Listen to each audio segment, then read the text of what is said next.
ओम शांति।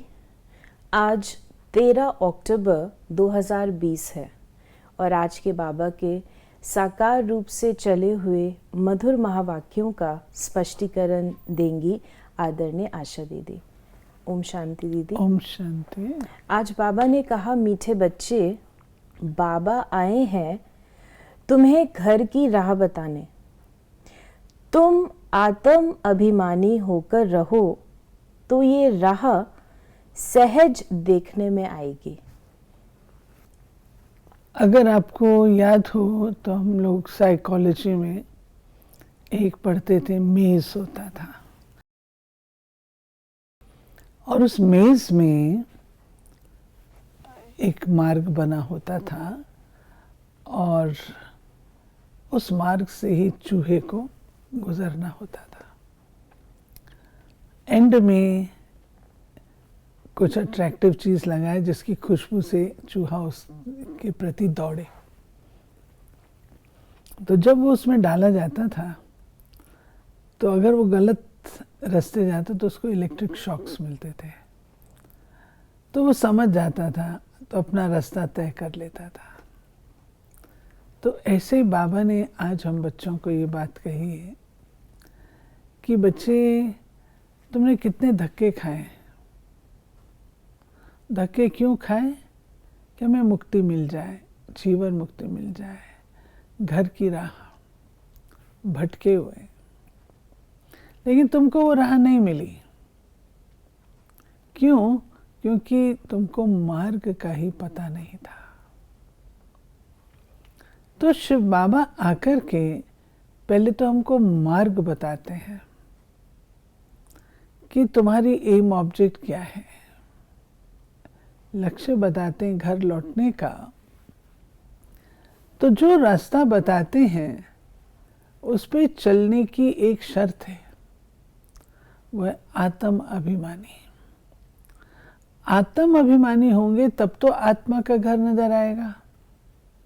शरीर समझते हैं तो शरीर का घर नजर आता है, और जब आत्म अभिमानी है तो ही घर नजर आ सकता है। जो आत्माओं का लोक है, जिसको परम धाम कहते हैं, शांति धाम कहते हैं, निराकारी दुनिया कहते हैं, वो तभी नजर आ सकती जब हम स्वयं को आत्मा समझेंगे।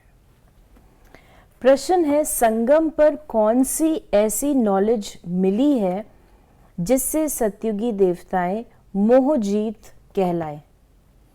संगम पर तुम्हें बाप ने अमर कथा सुनाकर अमर आत्मा की नॉलेज दी, ज्ञान मिला। ये अविनाशी बना बनाया ड्रामा है। हर एक आत्मा अपना अपना पार्ट बजाती है। वो एक शरीर छोड़ दूसरा लेती है। इसमें रोने की बात नहीं। इसी नॉलेज से सतयुगी देवताओं को मोहजीत कहा जाता है। वहाँ मृत्यु का नाम नहीं, खुशी से पुराना शरीर छोड़ नया लेते हैं।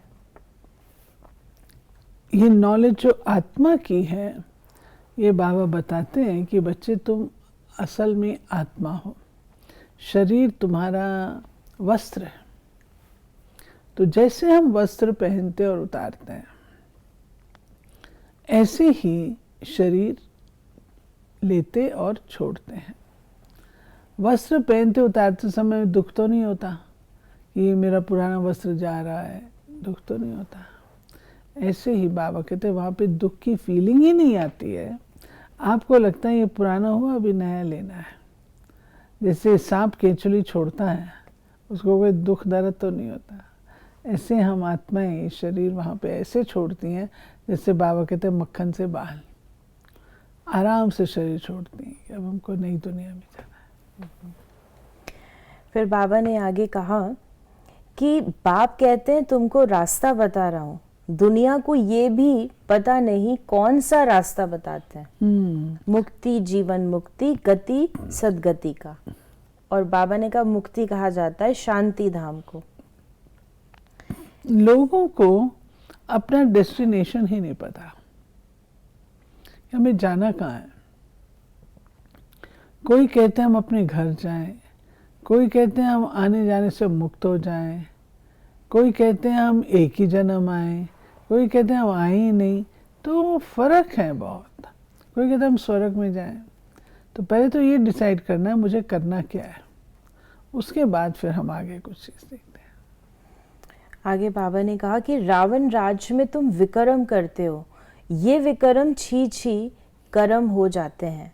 सतयुग में रावण ही नहीं तो कर्म अकर्म हो जाते हैं। तुम यहाँ सत बाप को याद करते हो, वही ऊंचते ऊंच भगवान है। वो है रचता, उनसे वर्षा मिलता है। बाप ही बच्चों को वर्षा देंगे।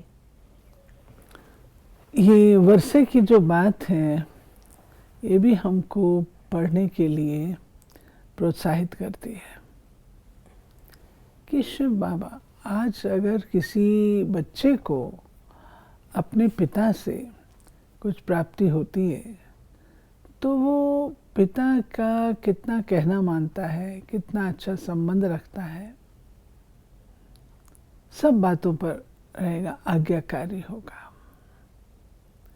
जब हमको ये पता लगता है कि शिव बाबा हमको क्या वर्षा देने वाला है, सत्युगी दुनिया और उसकी भी बादशाही। एक है सतयुग में जाना, हमने तो यही मांगा था हमको सतयुग में भेज देना, लेकिन बाबा सतयुग में केवल भेजता नहीं है, उसकी बादशाही देता है। वो है हमारा वर्षा। जब हम ये वर्षा लेते हैं तो बाबा कहते हैं कि वर्षे की समझ से तुम्हारी पढ़ाई की गति और अच्छी हो जाती है। पढ़ाई तुम और अच्छी तरह पढ़ते हो, क्योंकि मैं वर्षा दूंगा ऐसे ही नहीं, प्लेट पे रख के नहीं दे दूंगा। मैं तुम्हारा पिता हूँ, दे सकता हूँ, लेकिन नहीं दूंगा।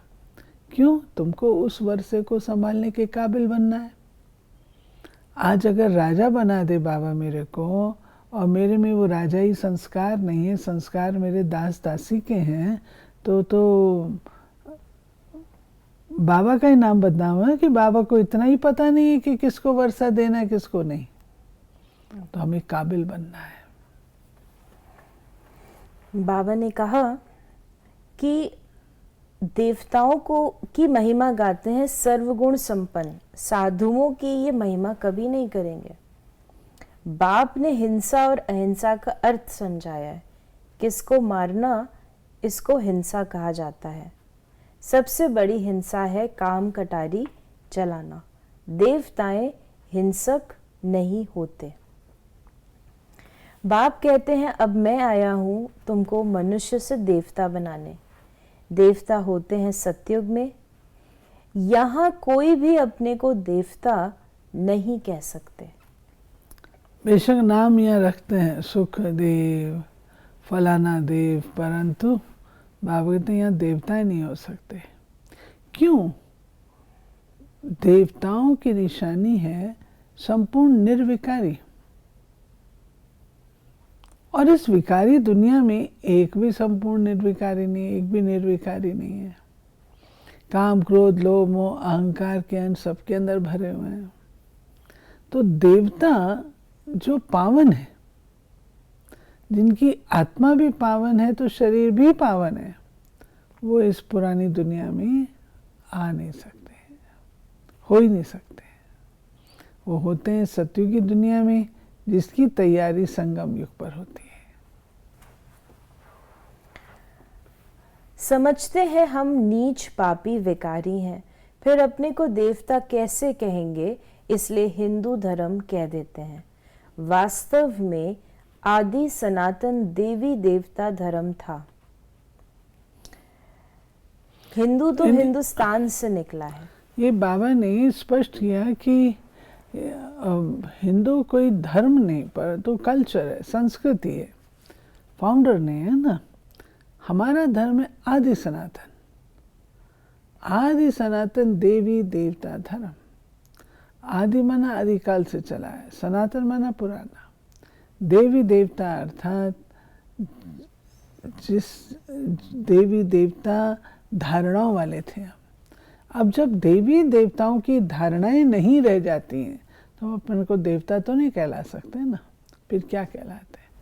फिर अपन को हम ये कहलाते, हिंदू कहलाना शुरू कर लेते हैं। बाबा ने कहा, एक बाप को याद करना है, आत्मा को यहाँ ही पवित्र बनना है। याद नहीं करेंगे तो फिर सजाएं खानी पड़ेंगी, पद भी भ्रष्ट हो जाएगा। इसलिए बाप कहते हैं याद की मेहनत करो। क्योंकि याद से ही हमारे जो पाप विकर्म हैं नाश होते हैं, याद से ही आत्मा कंचन बनती है, याद से ही उसके अंदर शक्ति आती है, याद से ही उसके अंदर चमक आती है। तो याद, बाबा कहते हैं, याद से ही उसके श्रेष्ठ संस्कार बनते हैं। दिव्य दृष्टि बाप ही देते हैं। भगत बैठ हनुमान गणेश आदि की पूजा करते हैं, तब उनका साक्षात्कार कैसे हो?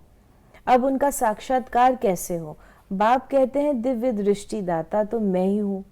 जो बहुत भक्ति करते हैं तो फिर मैं ही उनको साक्षात्कार कराता हूँ, परंतु इससे फायदा कुछ भी नहीं, सिर्फ खुश हो जाते हैं।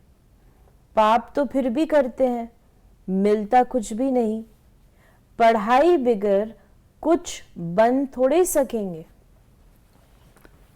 बाबा ने ये स्पष्ट कर दिया कि जब तक शिव बाबा आकर के हमको न पढ़ाए तब तक कोई भी और साधन नहीं है ऊंच देवता बनने का या वापस घर लौटने का। कारण है कि हम सब तो इस ड्रामा के चक्र में हैं। तो जो चक्र में स्वयं है वो चक्र से दूसरे को कैसे पार कर सकता है? पहले अपने को तो कर ले। नहीं, तो शिव बाबा इस चक्र से बाहर है, और बाहर होने के कारण बाबा हम सबको लिबरेट कर सकते हैं। फिर बाबा ने कहा, सचमुच कृष्ण से झूलो, स्वर्ग में उनके साथ रहो। वो तो पढ़ाई पर है। बाबा ने कहा ऐसे तब बनेंगे जितना श्रीमत पर चलेंगे उतना ऊंच पद पाएंगे। श्रीमत भगवान की गाई हुई है, कृष्ण की श्रीमत नहीं कहेंगे। परमपिता परमात्मा की श्रीमत से कृष्ण की आत्मा ने ये पद पाया है। ये इम्पोर्टेंट है। परमात्मा की श्रीमत से ये पद पाया। तो राधे को कहा जाता है ना, हे राधे, तुमने ऐसा कौन सा तप किया अपने पूर्व जन्म में जो तुमको श्री कृष्ण मिला? तो ये बात जैसे हम उसकी कहते हैं राधे की, तो राधे के साथ श्री कृष्ण जी स्वाभाविक हैं। तो उन्होंने भी अपने, उनको योगी राज कहा गया। अब उस समय तो उन्होंने कोई योग लगाया नहीं सतयुग में, वहाँ लगाने की ज़रूरत नहीं, कि योग से जो सब प्राप्तियाँ बताई गई हैं वो तो वहाँ पर ऑलरेडी उपलब्ध है उनको, तो उसकी तो बात नहीं है। बात है कि उन्होंने अपने पूर्व जन्म में ये सब कुछ किया, और पूर्व जन्म में ये करके योग तपस्या से ये फल प्राप्ति। तप से राज, राज से नर्क। तो राजा बने, महाराजाधिराज हुए, तो जरूर पूर्व जन्म में तपस्वी रहे होंगे। बाबा ने आज कहा है सबसे गंदी बीमारी है बायोस्कोप। अच्छे बच्चे भी बायोस्कोप में जाने से खराब हो पड़ते हैं, इसलिए बीके को बायोस्कोप में जाना मना है। लेकिन बाबा ने ये भी बाद में कह दिया, तो बच्चे कहीं कंफ्यूज ना हो जाए, कि जो मजबूत हैं उनको बाबा कहते हैं वहां भी तुम सर्विस करो, उनको समझाओ ये तो है हद का बायोस्कोप, एक बेहद का बायोस्कोप भी है। हम सब एक्टर्स हैं बेहद के ड्रामा में, और वो ड्रामा अनादि और अविनाशी है, कभी एंड नहीं होता। उसके अंदर छोटे छोटे और स्टोरीज होती हैं। तो ये जो बाबा बायोस्कोप की बात करते हैं, इसको कहते हैं सिनेमा, सिन की माँ। कई गलत बातें उसमें से सीख लेते हैं। हम लोग जब बच्चे थे तो डिबेट हुआ करता था इस विषय पर कि ये देखने चाहिए या नहीं देखने चाहिए। तो अच्छी बातें भी होती हैं, कुछ ऐसी भी होती हैं, लेकिन इसलिए बाबा मना करता है क्योंकि आज की जो सारी सिनारियो तो तमो प्रधान है। हम तमो प्रधान वातावरण में रहते हैं, तमो प्रधान वृत्तियां हमारे चारों ओर रहती हैं। तो जब वहाँ पर तमो प्रधानता की कोई बात होगी तो हम इजीली पिकअप कर लेंगे। इसलिए बाबा कहते बच्चे तुमको सिनेमा में नहीं जाना है, मना है। और फिर बाबा ने कहा जो मजबूत है इसको भी हमको प्रॉपरली अंडरस्टैंड करना है। ऑर्डिनरीली अगर आज एक बीके की अवस्था बहुत अच्छी है, उसको क्या जरूरत पड़ी है सिनेमा में जाने की? वो कहेगा मुझे जाने की जरूरत ही नहीं है। ये जो डायरेक्शन है ये बाबा ने बांधेलियों के लिए दिया है। जो बांधेलियां हैं, अपनी घर गृहस्थ में रहने वाले हैं, उनको कहीं जाना पड़ता है मजबूरी से, तब वो मजबूत अवस्था वालों के लिए बाबा ने कहा अगर ऐसे गए तो हर्जा नहीं, बाबा ने नहीं कहा है, हर्जा ने ये नहीं कहा है, उसका इफेक्ट जरूर होगा। आप ये देखिए, एक घटना कोई होती है, हम उसके बारे में कितना सोचते हैं। कोई बात हो जाती है, घंटों हम उसकी चर्चा भी करते हैं, घंटों दिनों चर्चा करते हैं। तो ये हम देख कर के आएंगे तो इसकी चर्चा नहीं करेंगे। चलो मैं कहती हूँ ना सही 3 घंटे ही सही, क्या शिव बाबा याद है? उसके बाद शिव बाबा याद आएगा या वो सीनरियाँ याद आएंगी? तो इसमें बाबा ने बांधेलियों के लिए मजबूत शब्द यूज कर लिया, अदरवाइज आवश्यकता ही क्या है? ये तो मंदिर में जाके सेवा करें, बायोस्कोप में जाके सेवा की आवश्यकता नहीं। आज का वरदान है फुल स्टॉप की स्टेज द्वारा प्रकृति की हलचल को स्टॉप करने वाले प्रकृति पति भव। वर्तमान समय हलचल बढ़ने का समय है। फाइनल पेपर में एक तरफ प्रकृति का और दूसरी तरफ 5 विकारों का विकराल रूप होगा। तमोगुणी आत्माओं का वार और पुराने संस्कार सब लास्ट समय पर अपना चांस लेंगे। ऐसे समय पर समेटने की शक्ति द्वारा अभी अभी साकारी, अभी अभी आकारी और अभी अभी निराकारी स्थिति में स्थित होने का अभ्यास चाहिए। ये बाबा कहते हैं अंतिम युद्ध जो होगा ना, वो टॉप लेवल पर होगा। उस समय प्रकृति की आपदाएं भी होंगी, हमारे संस्कारों का भी फुल फोर्स होगा, कर्मातीत अवस्था भी हमारी समीप होगी, टॉप पे होगी। एकदम जैसे एपेक्स पे आके, टॉप पे आके युद्ध होता है, वो होगा। उसके लिए विजयी होने के लिए बाबा ने कहा बार बार शरीर में आना, शरीर से जाना, निराकारी और साकारी, आना जाना, ये अभ्यास जरूरी है। तो अभी अभी आकारी, अभी अभी आकारी और अभी अभी निराकारी स्थिति में स्थित होने का अभ्यास चाहिए। देखते हुए न देखो, सुनते हुए न सुनो। जब ऐसी फुल स्टॉप की स्टेज हो तब प्रकृति पति बन प्रकृति की हलचल को स्टॉप कर सकेंगे। स्लोगन है निर्विघ्न राज्य अधिकारी बनने के लिए निर्विघ्न सेवाधारी बनो। वस्तुतः हम ब्राह्मणों को निर्विघ्न रहना चाहिए। कोई आधार से हम निर्विघ्न हों, लेकिन बहुकाल के निर्विघ्न अवस्था ही हमको विजयी बनाई। शक्तिहीन कर देता ना, आप विघ्न आता है उसका सामना करते हैं, बेशक आप विजयी हो जाते हैं, लेकिन आपकी टाइम मनी एनर्जी जा तो रही है ना, उतनी तो घट रही है ना। तो अब वो समय नहीं है जो हम अपने प्रति ऐसे लगाते रहे। अभी हमारा रिकॉर्ड निर्विघ्न का रहना चाहिए। तो निर्विघ्न स्थिति का अभ्यास, निर्विघ्न रहना, ये भी संगम युग की एक उपलब्धि है। तो ये थे बाबा के आज के महावाक्यों का स्पष्टीकरण। यदि आपके मन में इस मुरली से संबंधित कोई प्रश्न है तो आप उसे व्हाट्सएप करें 8826599309 पर और हम आपके प्रश्नों का उत्तर प्रश्नोत्तरी कार्यक्रम में देने का प्रयास अवश्य करेंगे। ओम शांति।